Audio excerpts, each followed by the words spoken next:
যে ডালনাবে আমরা একটা 2 BHK ফ্ল্যাট ডেকোরেশন করেছি। দেখুন, এটা হচ্ছে মেন ডোর, উডেনের ডোর এবং প্যানেলিং করা আছে। আমরা এবার ভিতরে ঢুকছি এবং ভিতরে দেখুন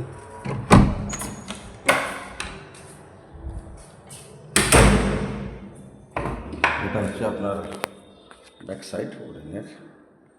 এটা হচ্ছে ডাইনিং প্যাসেজের মধ্যে, এটা হচ্ছে বাথরুম। এ সাইডে আছে আপনার কিচেনের সেকশন। আমরা এখানটায় কিচেনের কাজটা করেছি উডেনের উপরে, উডেন ল্যামিনেটের উপরে একটা লফট আছে, আমরা লফটটাও করে দিয়েছি। এবার দেখুন অন্যদিকে, এটা হচ্ছে আপনার সম্পূর্ণ ডাইনিং প্যাসেজটা। এর কালারগুলো আমরা সেভাবে কম্বাইন করেছি যাতে দেখতে আপনাদের ভালো লাগে বা সুন্দর লাগে। এবার যাবো আমরা এক একটা রুমের সাথে।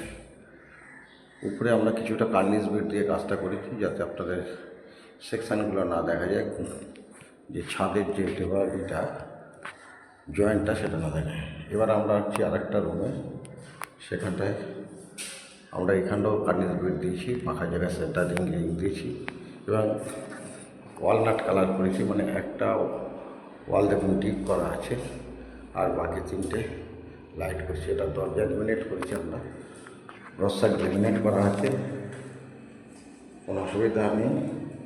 আপনার কোনো প্লাইয়ের কোনো মরচা দেবে না। এটা হচ্ছে আমরা ওয়ালে প্যানেলিং করেছি, উইন্ডো প্যানেলিং এই সেকশানে আমরা করেছি। দেখুন, এরপরে নেক্সট আমরা আরেকটা রুমে যাচ্ছি। দেখুন, এখানেও সেই একটা ওয়ালনাট কালার, একটা ওয়াল ডিপ এবং 3টে ওয়াল এক কালার করেছি, একটা ওয়াল এক কালার ডিপ লাইটে কম্বাইন করেছি। এখানে একটা পিলার ছিল, পিলারটাকে কভার করে আমরা একটা আলমারি মতন করেছি একটা পাল্লা সেকশানে। এটা আপনার দেখতে ভালো লাগবে। দেখুন, উপরটাকে পুরোকে আমরা আলাদা সেকশান করে ফিটিং করে জিনিসটাকে লুকিং করে দিয়েছি। প্রত্যেকটা দরজা লেমিনেট করা আছে এবং ওয়াল উইন্ডোগুলো সব প্যানেলিং করে আমরা লেমিনেট করে দিয়েছি। আশা করি আমাদের ছোট্ট কাজে আপনাদের ভালো লাগলে যোগাযোগ করবেন এসব এন্টারপ্রাইজ। Thank you.